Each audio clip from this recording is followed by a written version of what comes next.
Hello to you all. Today we launch the Irish report of TIMSS 2019, which looks at performance in mathematics and science of both 4th class at primary and 2nd year at post-primary.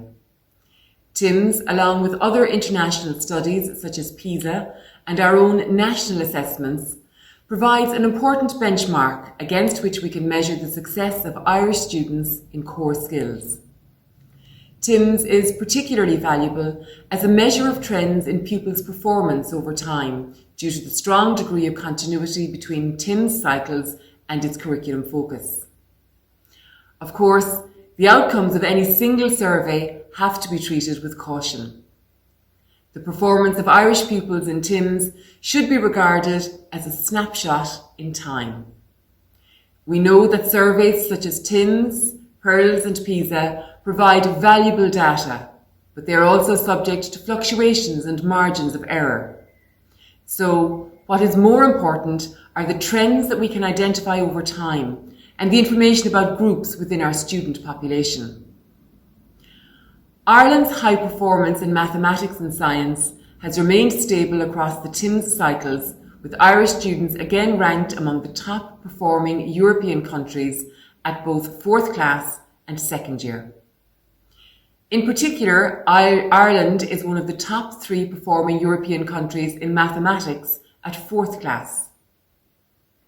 This high performance reflects the significant efforts that we have put into the National Literacy and Numeracy Strategy and curricular review and redevelopment. It also reflects the commitment and work of our school communities to ongoing development in educational provision, including through school self-evaluation and engagement of teachers at all stages of their professional careers with continuous professional development.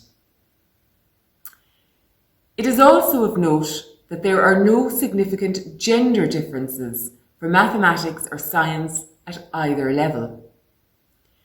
This is very positive, given my department's focus on improvements in relation to gender balance in STEM. In international comparison, our students have achieved mean scores significantly above the international TIMSS centre point in both mathematics and science and at both grade levels.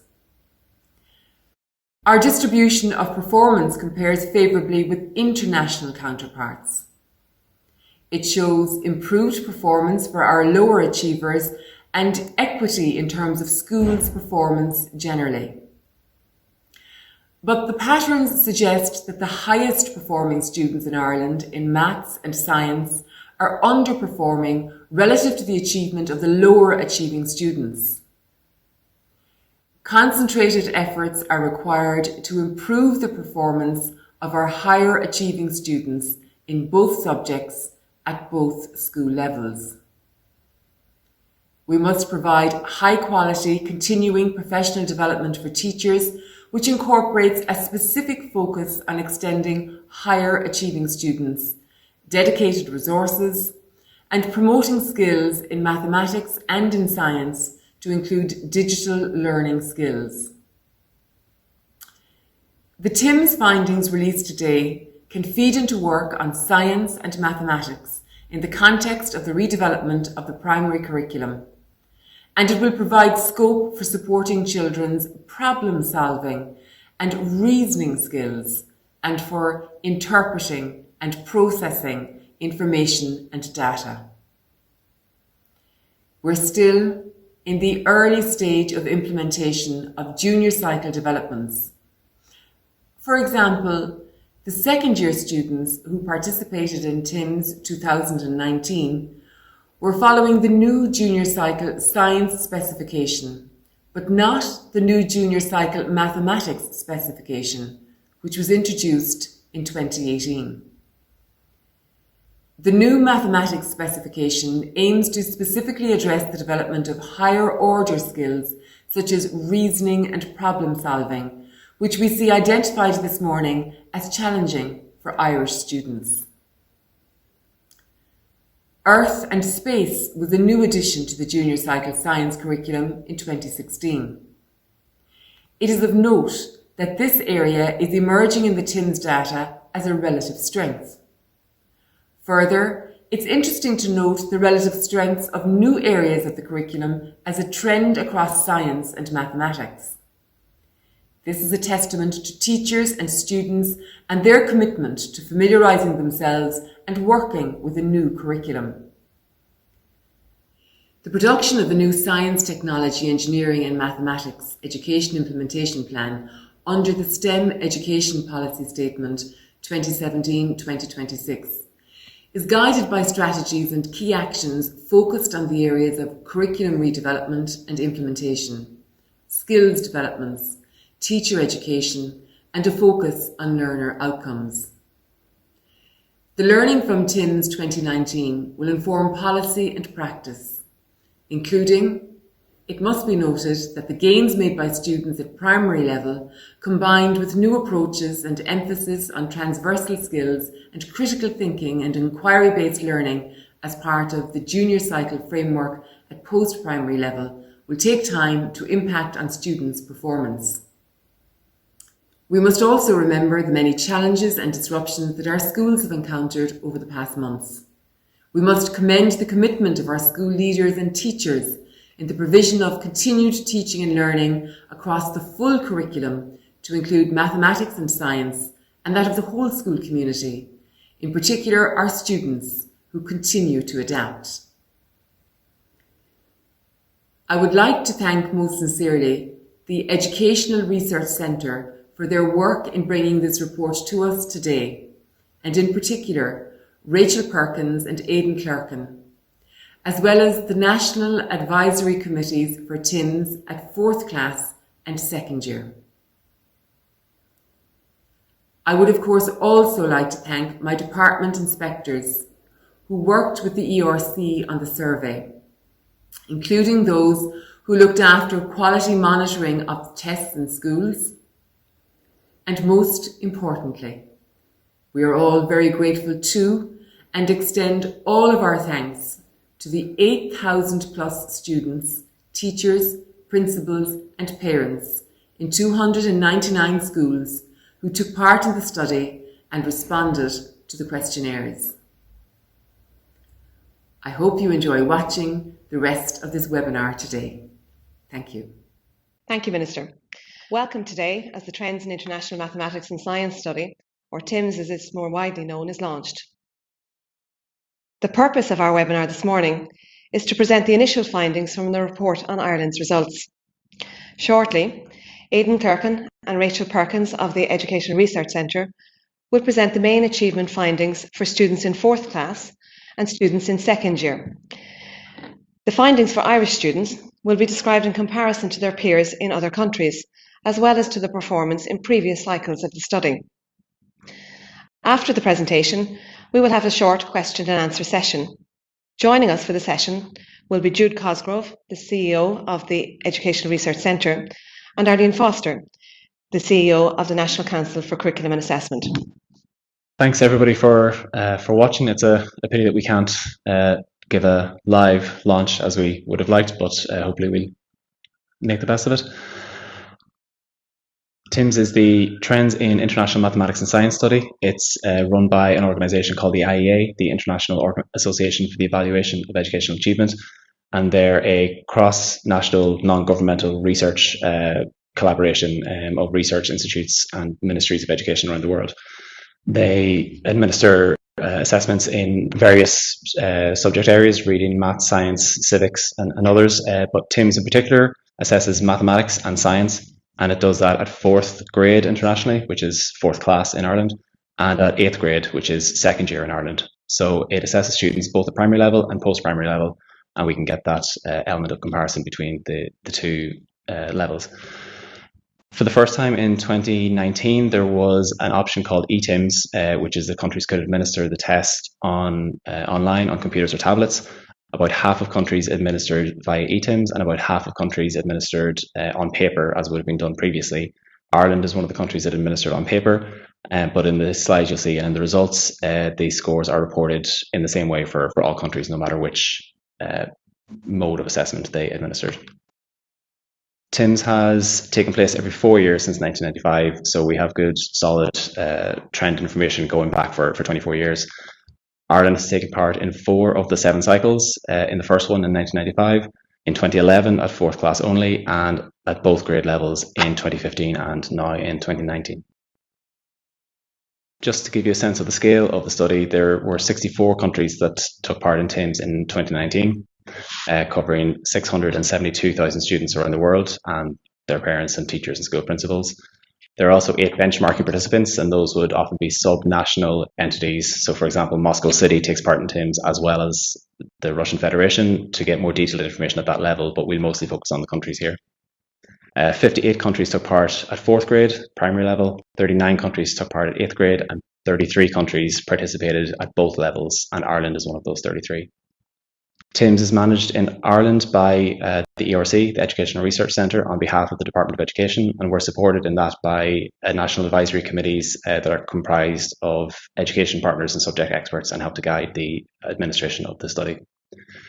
It's given to a nationally representative sample of students in 4th class and in 2nd year, and that means that we can generalise the results of the study to the national population of 4th class and 2nd year students and draw quite firm inferences. We had a very high response rate when we administered the study in March and April of last year. We met and exceeded all the international standards, so the data are of good quality. And in Ireland in particular, almost 9,000 students took part, about 4,500 in 4th class across 150 primary schools, and just over 4,000 in 149 post-primary schools. And we would like to take this opportunity to thank those students who took part, as well as their teachers, the school principals, and the parents who all participated in the study. So before we present the main results, I'd just like to give a note about interpreting the scores. Scores in TIMSS are reported on a scale which is set to what's known as the TIMSS centre point, which is 500. The centre point is not an international average. Instead, it's a constant point of reference. It was set the first time TIMSS was administered in 1995 at 500, and it's used as a sort of an anchor point against which then the scores are calibrated in subsequent cycles. The reason we use the centre point rather than an international average is because an average would change from cycle to cycle for reasons that are unrelated to any real or substantive changes in educational policy or practice, purely because different sets of countries will take part each time, so it will go up and down for that reason. The centre point gives us a solid point of reference against which we can compare trends in Ireland and in other countries across time.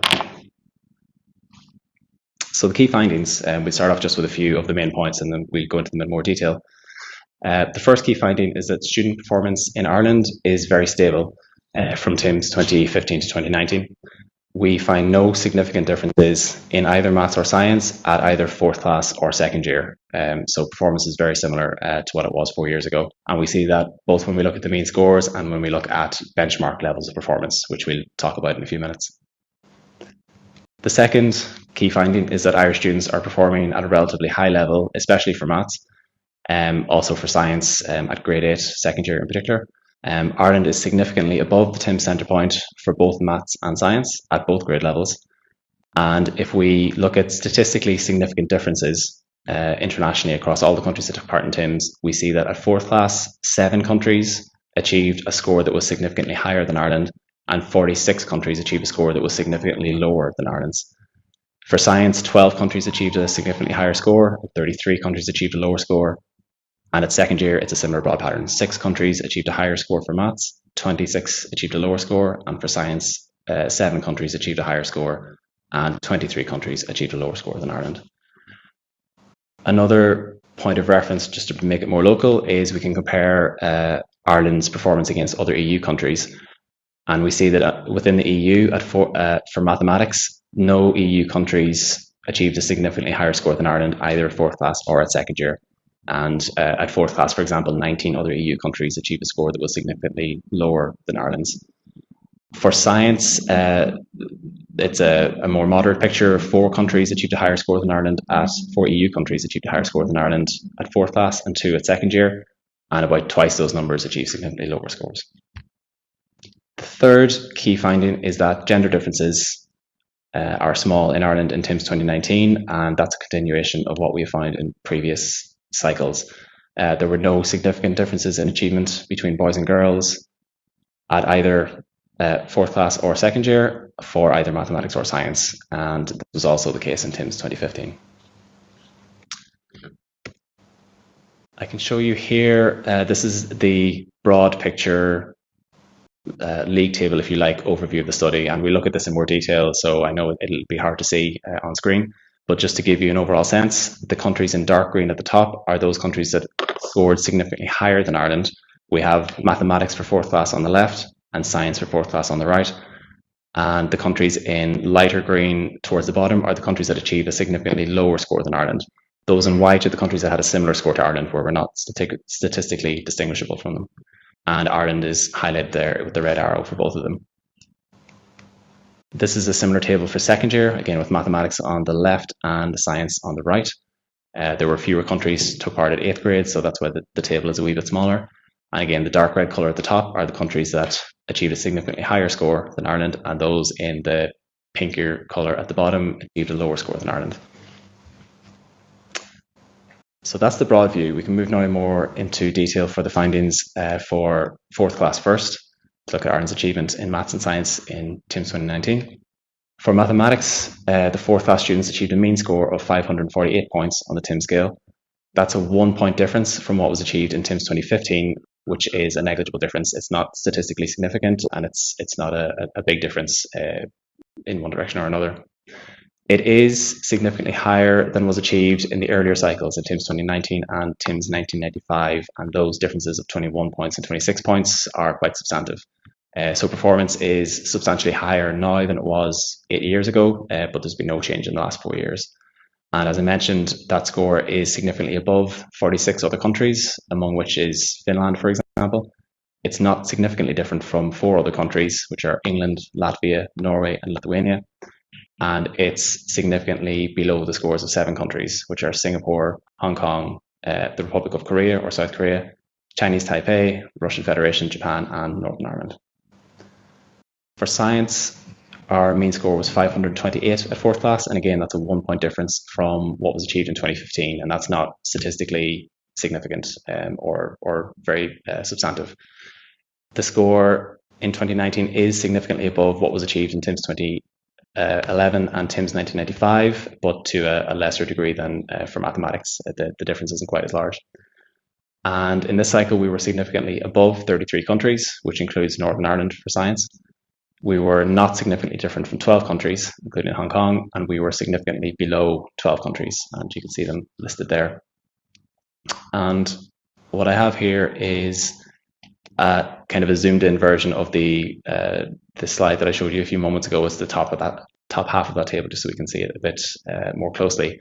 And there are 4 groups of countries that I'd like to draw your attention to here. The first is that there were 5 countries, Singapore, South Korea, Chinese Taipei, Japan, and the Russian Federation, so 4 East Asian countries and Russia, that achieved significantly higher scores than Ireland in both domains, both in maths and science.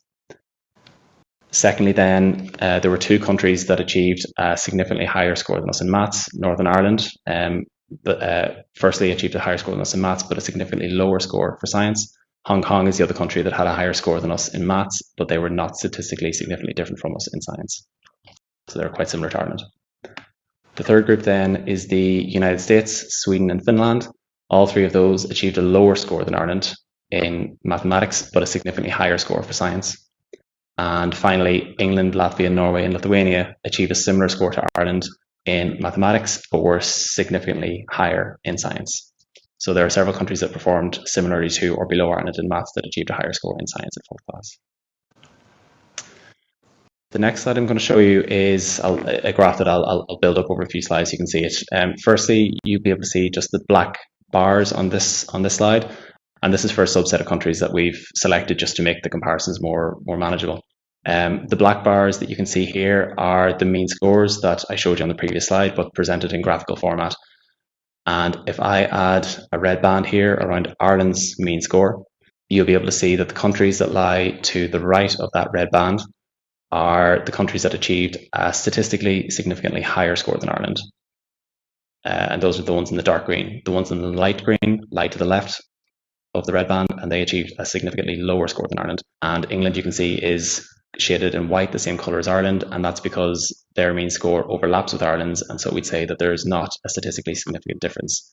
And that's how these three categories are formed. So what I can do next is add on to the left of the slide the mean scores achieved by students in the lower half of the distribution. And the reason why we want to look at the distribution of student performance is because most students don't actually achieve at the mean score, which is what we've talked about so far. They achieve above or below it. And so the darker band here is the mean score achieved by students from the 5th percentile in each country to the 25th percentile. And the lighter grey is the score achieved by the 25th percentile up to the mean score. And I can add a red line here just to show Ireland's 5th percentile score and use that as a marker point. So you can see, for example, if we look at England next to Ireland, the 5th percentile score achieved by students in England was similar to, but slightly below, the 5th percentile in Ireland. Northern Ireland's 5th percentile score is also slightly below Ireland's, even though their mean score is significantly above ours. If I add the upper end of the distribution, we can see again the light band is the mean score going from the mean to the 75th percentile, and the darker band is the mean score from the 75th to the 95th percentile of student achievement, and the red line marks out Ireland's 95th percentile. So you can see that the students in the highest achieving countries achieved scores that were well above the comparable point in Ireland. For example, Singapore's 75th percentile achieved a score that was above Ireland's 95th percentile.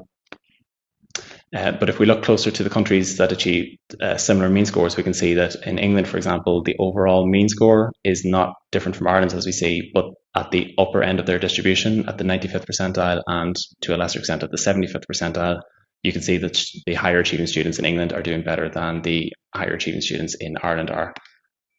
If we contrast that then with the US, their 95th percentile score is similar to Ireland's, but their 5th percentile score, the lower achieving students, are doing much lower, and that contributes to their overall lower mean score. In Northern Ireland, then we can see the 95th percentile is achieving at a much higher level than in Ireland, even though the 5th percentile is similar, and that contributes to their higher average mean score. But you can see how the shapes of the distribution are different in each country. If we move on to science then, I can do the same graph, and you can see the red band around Ireland's mean score and the countries lying to the right of that and to the left of that, achieving significantly above and below.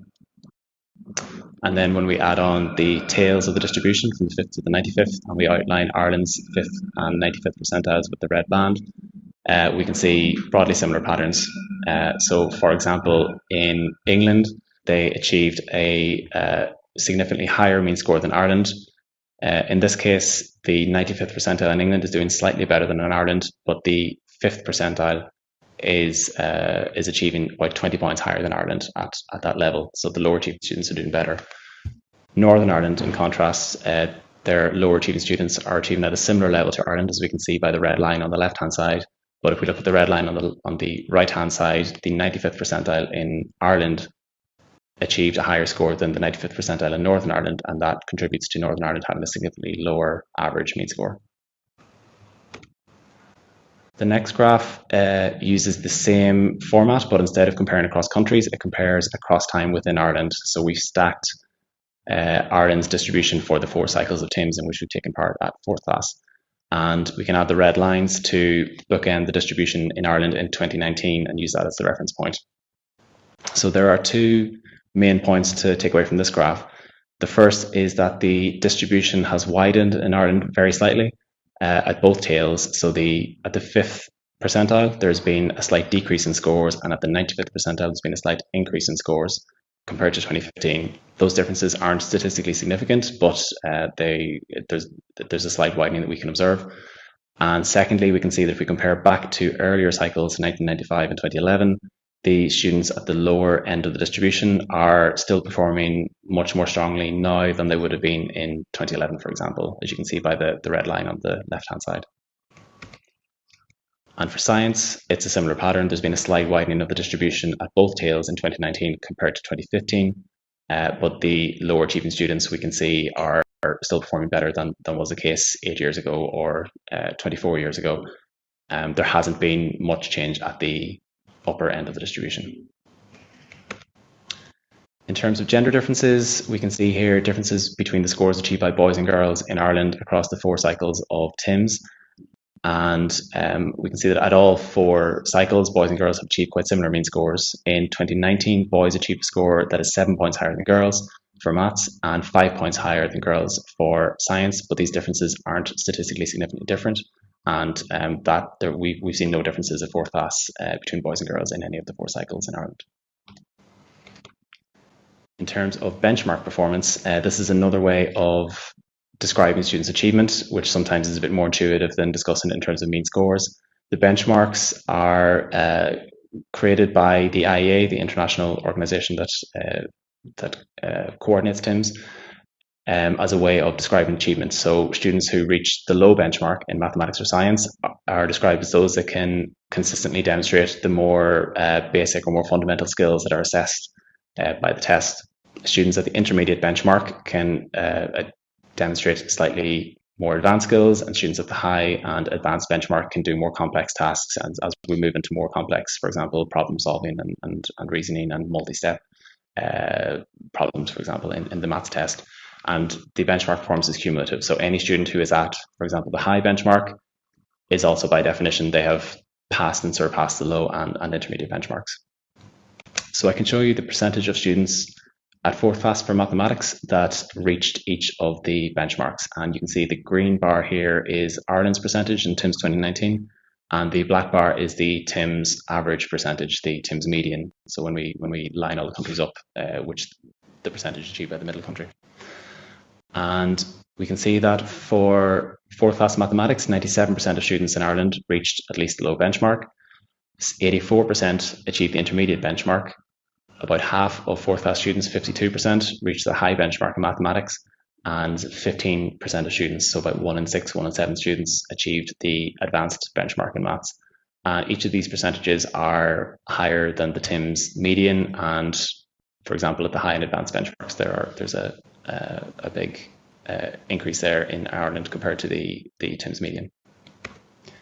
For science, it's a broadly similar pattern, but the differences between Ireland and the TIMSS median are lesser. At the low benchmark, 94% of 4th class students reached the low science benchmark. So that does mean that 6% of students in 4th class did not reach the low benchmark, which means that they could not consistently demonstrate the more basic skills assessed by the test. 77% of 4th class students in Ireland reached the intermediate benchmark. About 2/5, 41%, reached the high benchmark, and 9% reached the advanced benchmark, so about 1 in 10 students, and that's slightly above the TIMSS average. Next here we have the benchmark percentages, but again, instead of comparing to TIMSS or other countries, we can compare within Ireland across time, across the 4 cycles of TIMSS. And you can see from mathematics that the pattern is quite consistent. There's been an increase over time, particularly from 1995 and 2015 from 1995 and 2011 up to 2015. There's been increases at all 4 benchmarks, and in 2019 we're significantly above where we were in 1995 and 2011 on all 4 of these benchmarks. There's been no significant change since 2015 on any of the benchmarks, so performance is very stable. For 4th class science, again, we can see that there's been a slight increase. We're significantly above where we were in 2011 at the intermediate and high benchmarks, but there's been no change at the most advanced benchmark in science for any of the cycles. And at all benchmarks were similar to the percentage that was achieved in 2015, so there's been no change in benchmarks since 2015. The final thing I'll talk about for grade 4 is the content and cognitive domains, and this allows us to look a little bit in more detail at the content area of the test. So, for example, what was the subject matter of the various questions that students were dealing with, and also the cognitive processes, which are the types of thinking that they would have to work through to answer a question correctly. And we can look for relative strengths and weaknesses within Ireland and to see how students did on these various types of question. So for mathematics, there was a relative strength within Ireland on items that assessed number content in mathematics, and there was a relative weakness in items assessing measurement and geometry, and also in items assessing data, and data would be things like reading graphs and drawing graphs. In terms of cognitive processes, there was a relative weakness in reasoning, Knowledge of mathematical content was similar to Ireland's overall performance, and applying mathematical knowledge was a relative strength. And these are strengths and weaknesses within Ireland, not compared to other countries, because as we saw earlier, the average performance in Ireland was quite high compared to most other countries. So it's just an important distinction to be aware of, that this is within Ireland's relatively high overall performance. These are the relative strengths and weaknesses. For science, then, there was a relative strength in earth science, which would include a lot of what we think of as geography in the classroom. Physical science, which would be physics and chemistry content, was a relative weakness at fourth class, and life science, which would be equivalent to biology, was similar to overall performance. And finally, applying and reasoning in science were similar to overall performance, and scientific knowledge was a strength at fourth class. And with that, I will pass over to my colleague Richard Perkins, who will speak a little bit about the results at second year. Thank you, Aidan. So moving on to the results for second year then. Second year students in Ireland achieved a mean maths score of 524. Of the 39 countries that participated at second year, Ireland significantly outperformed 26 of them in maths, including 7 EU countries. Ireland's performance in maths didn't differ significantly from the performance of 6 countries, including 2 EU countries. And there are 6 countries that significantly outperformed Ireland in maths. These are mostly East Asian countries and include Singapore, Chinese Taipei, the Republic of Korea, Japan, Hong Kong, as well as the Russian Federation. Ireland's mean score in maths has not changed significantly from 2015 or 1995. For science, second year students in Ireland achieved a mean score of 523. Ireland significantly outperformed 23 countries in science, including 4 EU countries. Our performance in science doesn't differ significantly from the performance of 8 countries, including 3 EU countries, and 7 countries significantly outperformed us in science. Many of the countries that outperformed us in science also outperformed us in maths, but the countries that outperformed us in science also includes 2 EU countries, Finland and Lithuania. Our mean score in science in 2019 is 7 points lower than our mean score in 2015, but that is not a statistically significant difference. And our mean score in 2019 is 5 points higher than in 1995, but again, that is not a statistically significant difference. As well as looking at overall performance in maths and science, we can also look at the distribution from the lowest to the highest achieving students in each country. We have selected a handful of countries to compare Ireland against here, and those in the deeper pink colour have performance that is significantly higher than Ireland's. Those in the lighter pink colour perform significantly less well than Ireland, and those highlighted in white have similar overall performance to Ireland. The black bars here represent the mean scores in these countries, and we can add the distribution of performance below the mean for each country. The dark grey bars to the extreme left represent the range from the 5th to the 25th percentile in each country, and this yellow line here represents the score at the 5th percentile in Ireland. We can then add the distribution of performance above the mean for each country.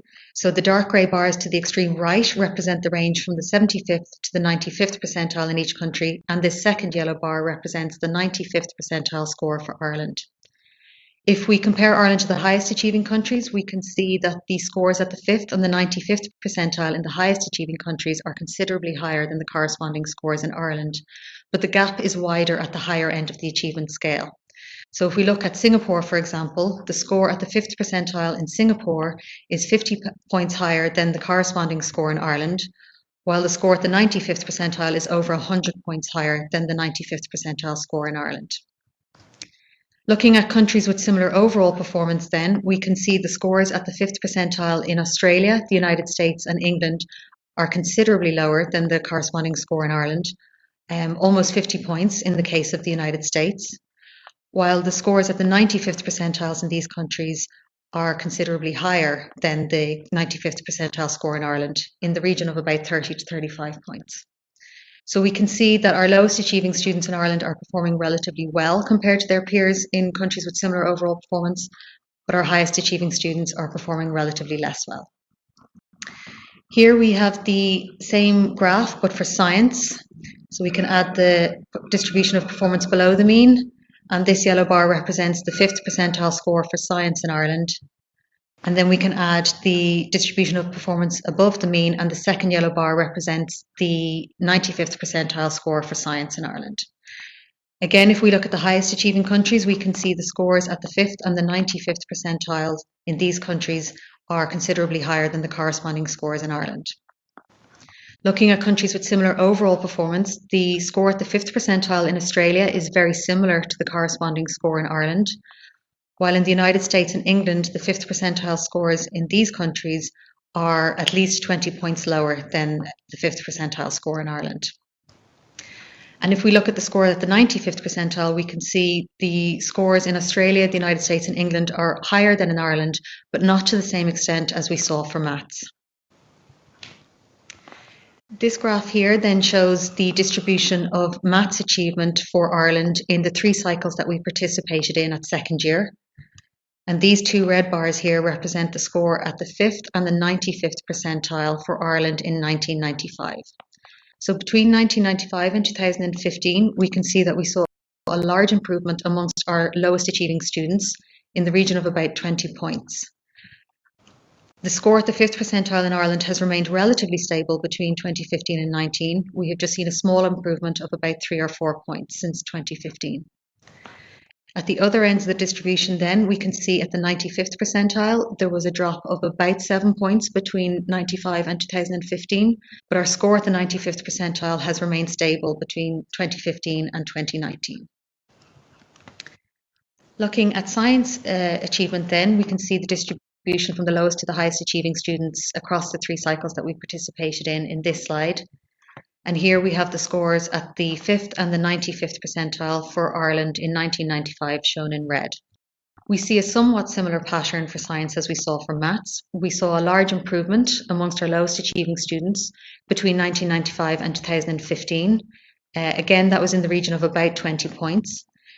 But between 2015 and 19, we have seen a drop of 12 points in our score at the 5th percentile, and we've seen a similar drop in our score at the 25th percentile.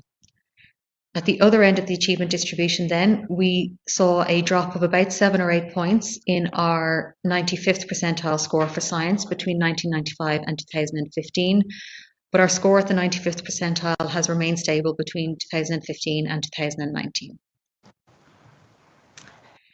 This slide then shows the scores for boys and girls in Ireland for maths and science across the 3 cycles that we have participated in at second year. In 2019, we do not see any statistically significant differences between boys and girls in terms of their maths or their science performance.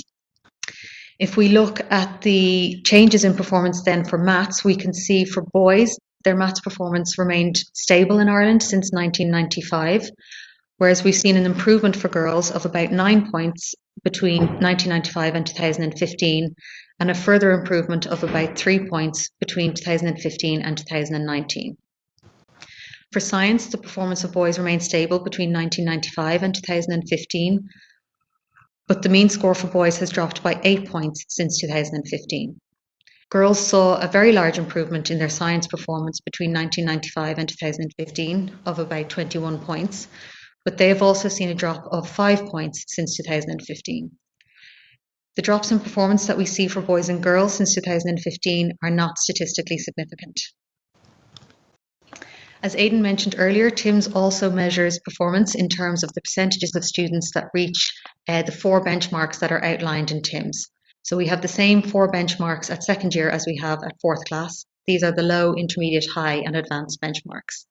The percentages reaching each benchmark in Ireland are shown here in green, and the corresponding percentages at the TIMSS median are shown in blue. So we can see that 94% of students in Ireland reached at least the low benchmark for maths. That means they were able to answer the easiest maths items in the assessment. And 7% of students in Ireland reached the advanced benchmark, meaning they were able to answer the most difficult maths questions. The percentages of students reaching each benchmark are higher in Ireland than at the TIMSS median, although only marginally so at the advanced benchmark. For science, we see that 92% of students in Ireland reached at least the low benchmark in science, and 10% of students reached the advanced benchmark. As for maths, the percentages of students reaching each benchmark in science in Ireland are higher than at the TIMSS median. This graph then shows the percentages of students reaching each benchmark for maths across the 3 cycles that we've participated in at second year. And we can see that there are no statistically significant differences in terms of the percentages of students reaching each benchmark across the 3 cycles of the study. For science, there are no significant differences between the percentages of students in Ireland reaching the low, high, or advanced benchmark across the 3 cycles.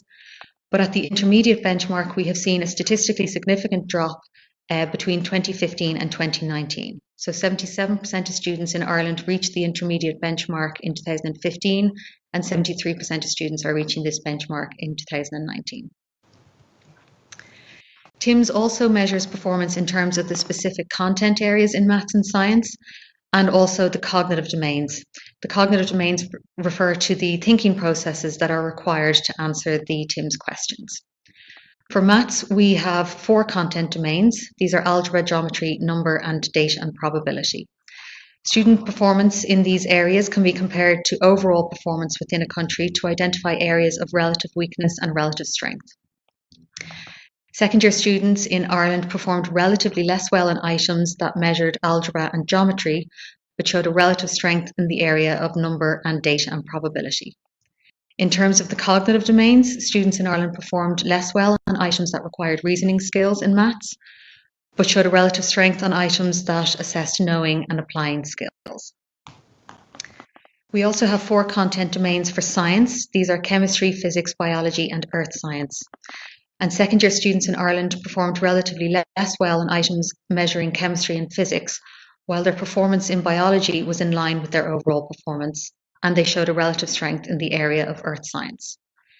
In terms of the cognitive domains then, students in Ireland performed relatively less well on items assessing knowing, while their performance on items assessing applying skills was in line with their overall performance, and they showed a relative strength on items that assessed reasoning skills. So at the beginning of this presentation, Aidan presented some of the key findings from TIMSS 2019, and I would like to conclude by highlighting some of the consistencies that we find not only across grade levels, but across the different cycles of TIMSS. So overall, our performance in Ireland is very strong, and this is particularly so for maths. Students in Ireland outperform students in many other countries for maths at both grade 4 and at grade 8, and also for science at grade 8, although our performance in science at grade 4 is less strong.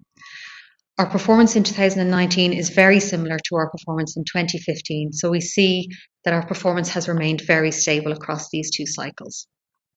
One of the most consistent findings that we observe in TIMSS is that the lowest achieving students tend to perform relatively well in Ireland, but performance among our highest achieving students is somewhat poorer when compared to their peers in countries with similar overall performance. And again, this is especially the case for maths, and it's a pattern that we notice in other international studies, including PISA. We also find a number of consistent findings in terms of the areas of relative strength and weakness in Ireland. So for science, students in Ireland perform consistently well in the area of earth science, but consistently less well in the areas of chemistry and physics. And we observe this both at grade 4 and at grade 8 and across the different cycles of TIMSS that we have participated in. This is somewhat different to the pattern that we see in PISA, where performance in the area of physical systems is relatively strong. But the differences that we're observing are likely to be due to differences in the way the 2 assessments assess science, and this is something that we will look at in more detail in our follow-up reporting in 2021. For maths, students in Ireland perform consistently well in the area of number, but students perform consistently less well in the area of geometry. And again, we notice this at both grade 4 and at grade 8 and across all the cycles of TIMSS that we've participated in. This is also a pattern that we have noticed in PISA and to a certain extent in the national assessments. So these are the main consistencies that we observe when we look at all the TIMSS data that we have at both grade levels and across the various cycles that we have participated in. And we will look at these in more detail in our follow-up reporting in 2021. So looking at the TIMSS 2019 reporting plan for Ireland, the initial national report for Ireland, which focuses on the main achievement findings for Ireland in 2019, is published today and is available on the ERC website. We will also conduct some follow-up reporting throughout 2021, focusing on some of the findings that I highlighted in the previous slide, but also drawing on contextual data from the student questionnaire, the parent questionnaire, the teacher questionnaires, and the principal questionnaire. We also plan to send short summaries of the main findings to primary and post-primary schools. The TIMSS International Report is also published today, and this report includes all data from TIMSS 2019, including achievement and contextual data for all countries that participated. The TIMSS 2019 Encyclopedia was published on the 17th of November, and this encyclopedia contains a chapter for every country that participated in TIMSS that describes the education system in those countries, as well as the maths and science curricula in those countries. The TIMSS 2019 International Database will be released on January 21st next year, and the TIMSS 2019 International Report, the encyclopedia and the international database are all available from the International Studies Centre website, which you can see at the bottom of this slide. As Aidan mentioned earlier, half of countries opted to administer TIMSS in electronic format in 2019, and as part of that, they administered a number of additional tasks called problem-solving inquiry tasks. These are more interactive tasks and don't contribute to the main maths or science results that we have seen today. Results on these problem-solving inquiry tasks will be published in June 2021. I would like to finish up by saying thank you to all the fourth class and second year students who took part in TIMSS 2019, as well as their parents and caregivers, their teachers and their school principals. Without their participation and cooperation, we would not have the results that we have today. I would also like to thank members of the Inspectorate of the Department of Education who coordinated the quality monitoring for Ireland and ensured that we met all international standards in our administration. And I would like to thank our subject experts who contributed to the test curriculum matching analysis for Ireland. I would also like to thank colleagues in the Department of Education and the NCCA who contributed to our country chapter in the TIMSS Encyclopedia and our curriculum questionnaire. And finally, I would like to thank members of our national advisory committees for fourth class and second year who provided us with guidance and feedback throughout the whole process of TIMSS 2019 in Ireland. So thank you all for your attention today. If you have any questions on the TIMSS 2019 results or on the administration of TIMSS in Ireland, you can contact myself or Aidan Clerkin at the email addresses that are on screen. Jude, we've had a very thorough presentation from Aidan and Rachel. Are there any further insights that we can gain from the results that have been presented to us today? Well, Orla, as we've just seen from the presentation, there's a wealth of information on achievement in maths and science that we can glean from TIMSS. And I just want to take a moment to congratulate Aidan and Rachel on an excellent presentation and report. I also want to thank also the Minister and the Department for the support and guidance that they've given us on the study. And again, our National Committee and the schools, teachers and parents who took part. You're absolutely right, Orla. There's so many insights in addition to what we've seen today that we can glean from a secondary analysis of the results, because we not only have the tests, we also have those questionnaires that Aidan and Rachel mentioned. And in fact, the design of the TIMSS study does much more than show the achievements of students in maths and science. It can also be used because of how it's designed specifically to allow a better understanding of curriculum, teaching, learning and home environment. So another thing that's interesting about TIMSS is that it uses the same broad assessment framework at both primary and post-primary, and this feature can be used to help identify any gaps in curriculum, teaching or learning which may exist. And another feature of the study design that's interesting is that it samples intact classrooms of students, and it allows a link therefore to be made between the students and their teachers and classroom environments. Jude, Aidan and Rachel have also outlined the key areas that the ERC will be working on in the next while in relation to the report itself. What further analysis does the ERC propose to carry out? So the TIMSS follow-up reporting that Aidan and Rachel will be leading on, it takes advantage of these design features of TIMSS that I just mentioned. And there will be two detailed contextual reports as follow-up work to this initial report that we've seen. I just mentioned a couple of features about these reports. There's going to be a lot in them. They're big reports, but I think one piece will look in a comparative context at structural characteristics, school climate, teacher characteristics, and practices. That's one key theme in those reports that I think will be of interest. Another key theme is looking then more at national level, is to look in Ireland, what are the relationships between students' home and learning environments and their achievements. So there is a lot of research out there already on this. So for example, we know that children who are more engaged in their learning have higher test scores. That's perhaps not surprising. But the way the the analyses are planned for this follow-up reporting is within a multivariate framework. So the advantage of this is that it will allow us to look at not just one characteristic at a time and how it relates to test scores, but multiple characteristics at the same time. And this combined look gives us a much more nuanced understanding of what's going on. And this type of approach also offers us a chance to look in a more targeted way, maybe to guide policy, for example, with targeted supports or initiatives for children and young people. I'll just mention a third element of the reporting that's planned. I think there's a lot of interest in terms of, going again beyond the overall test score and seeing, well, okay, students in Ireland are stronger in some areas and maybe a little bit weaker in others. So we plan as well to work with curriculum experts, including the NCCA, to look at in more detail at individual test questions, so we can begin again to understand what's going on here. Are there any implications there for us in terms of curriculum, teacher professional development, or learning strategies? So we'll see what next year brings. We're not sure. Right now, I don't think anybody's too sure what January is going to look like, let alone the rest of next year. But we hope to have these results or these analyses completed towards the end of next year. Arlene, how does the NCCA see the TIMSS report contributing to its work?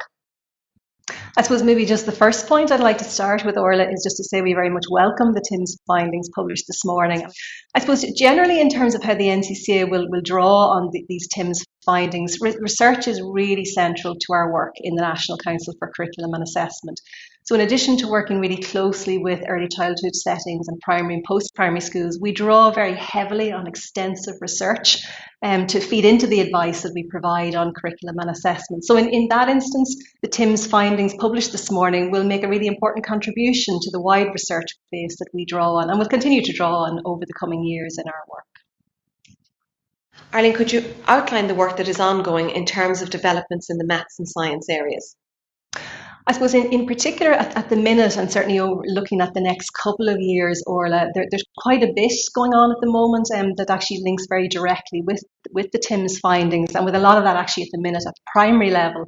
So actually earlier this year, we would have published the draft primary curriculum framework, and that essentially sets out a set of proposals for the redevelopment of the primary curriculum. And I think this is really significant in terms of picking up on a number of the findings this morning, because it's the first time in over 20 years that we've had an opportunity to really look at the primary curriculum as a whole, including maths and science, and to look to see maybe what improvements or what updates we need to make to the primary curriculum. So in the next couple of years, we're going to be, I suppose, looking at the different areas in the curriculum. And one of the proposals that's actually included in the draft framework is to restructure the curriculum on the basis of broad curriculum areas that are connected to each other. And one of those is maths, science and technology education. So over the next couple of years, we'll be actually looking at the detail of the maths and the science curricula that are used in primary and drawing, I suppose, very much on research, including the TIMSS findings, and identifying, what needs to change, what do we need maybe to put more emphasis on, maybe what new things do we need to bring into maths and science to make sure that it can continue to provide a really solid foundation for teaching and learning. I think another proposal that's actually relevant to the findings released today is around the possibility of having what we refer to as key competencies in a redeveloped primary curriculum. And these link very much with Ashler's themes and with the junior cycle key skills. But I think they hold huge potential for actually picking up on a number of the findings that we've heard this morning. So for example, I suppose they have potential for picking up on that whole area of problem solving and reasoning skills, but also areas such as, I suppose, interpreting and processing information and data. We've heard that come out in this morning's findings as well. I suppose one of the other things that I would say, Orla, is that we're actually fairly well advanced in our work on a new draft maths curriculum. In fact, we held a consultation in 2018 on the curriculum for the junior classes.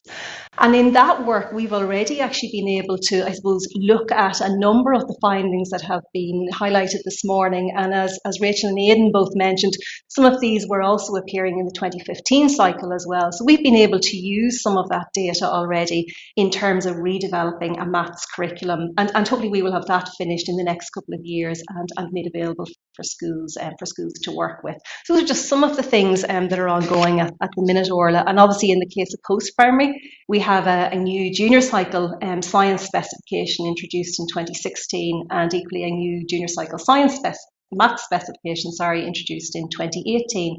So we're still very much in the early stages of implementation of those two specifications. They're very relevant in terms of some of the findings that we've heard this morning as well. And I suppose the final thing I would say, Orla, is around transitions as well.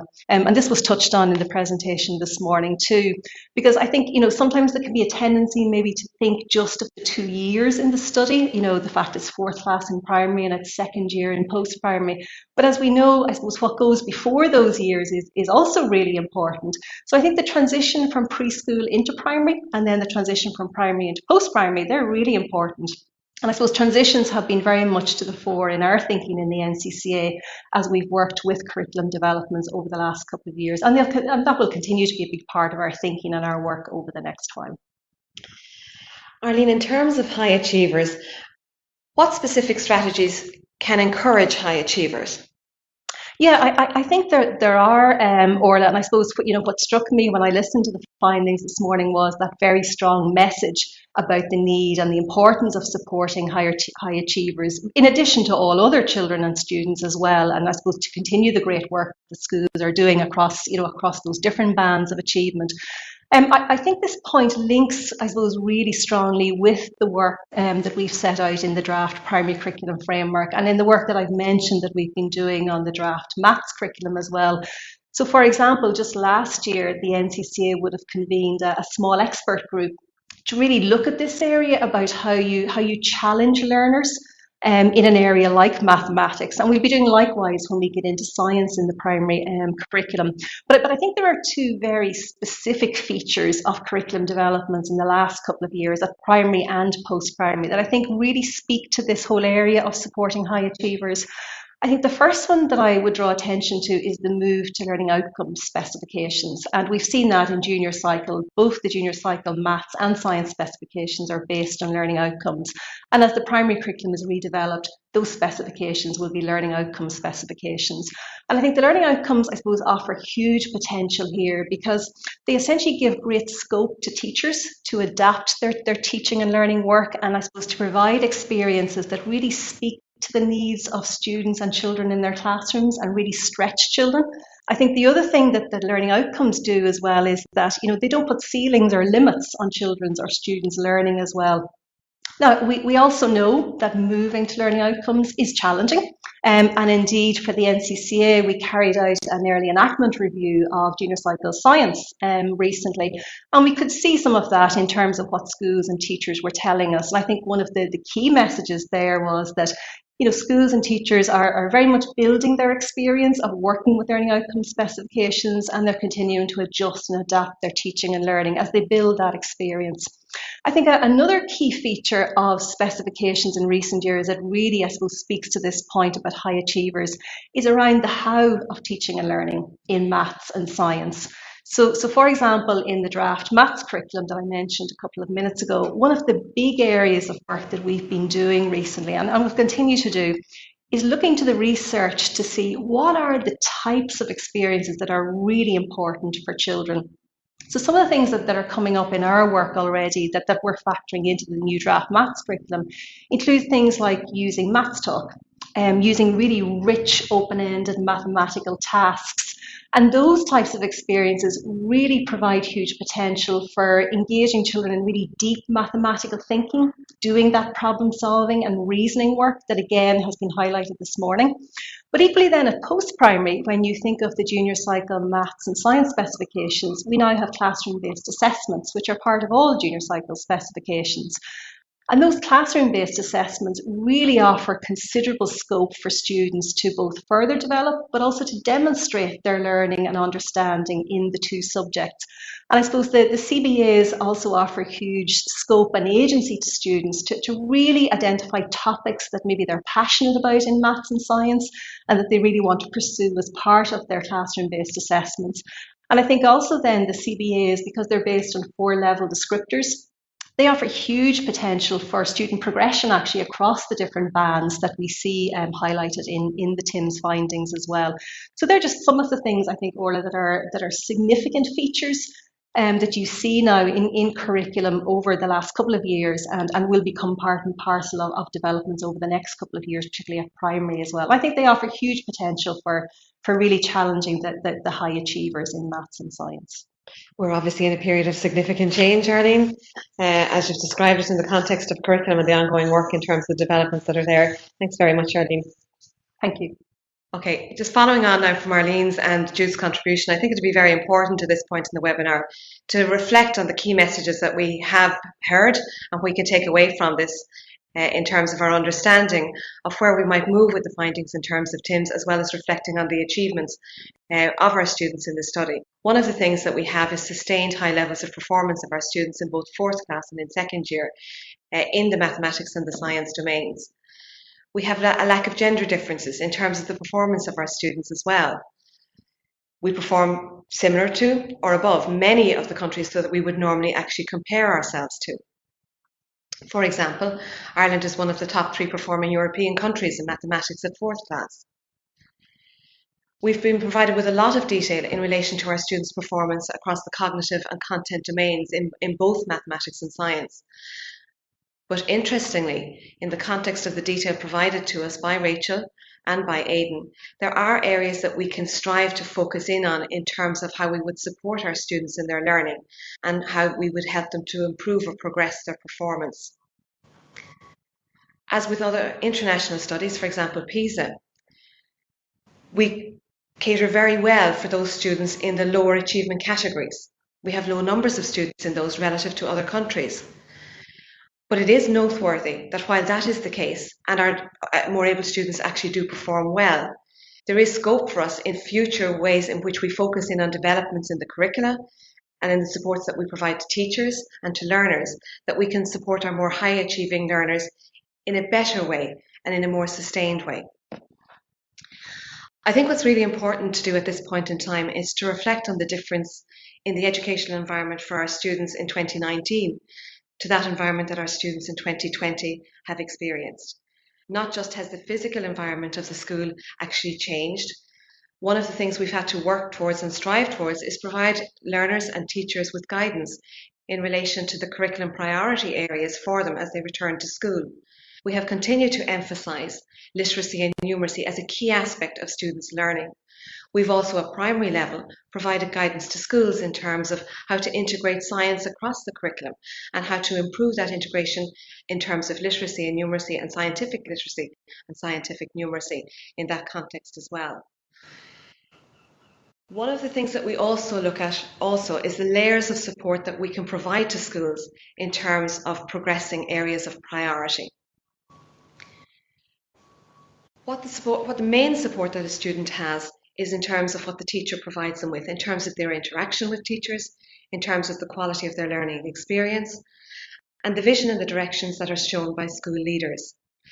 That in-school layer is supported by quite an extensive programme of continuing professional development opportunities, which are available to our teachers and available to our schools. It's also supported by a layer of policy initiatives and developments that prioritise key improvement areas in the areas of, for example, STEM, literacy and numeracy, and in digital literacy and digital learning.